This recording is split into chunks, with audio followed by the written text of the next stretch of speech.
இமாம் புகாரி ரஹிமஹுல்லாஹ் அவர்கள் குராசானிலே ஏற்பட்ட அவரது பிரச்சனைக்கு பின்னால் திருமணம் முடிக்காமல் 40-50 வயது, அவருடைய இளம் வயது, போராட்டம், ஹதீஸ்களை எல்லாம் திரட்டி அங்க போய் இங்க போய் பெரும் கஷ்டங்களுக்கு மத்தியில் அவர் என்ன செய்யறாரு, கடைசியில ஹர்தனிக் என்ற ஊருக்கு வராரு. அந்த வீட்டிலே இருந்த நபர் இந்த செய்தியை சொல்லுகிறார். இரவு நேரம் இமாம் புகாரி அவர்களுடைய துஆவை நான் கேட்டேன்.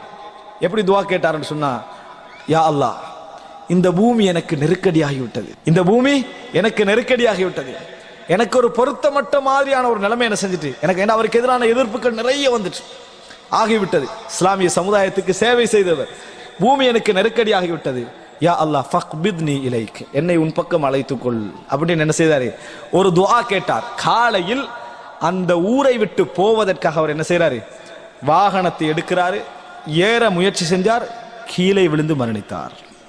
கீழே விழுந்து என்ன செய்தாரு, இமாம் புகாரி அவர்கள் மரணித்தார்கள். மரணத்துக்கு பின்னால இந்த செய்தி அவர் என்ன செய்யறாரு,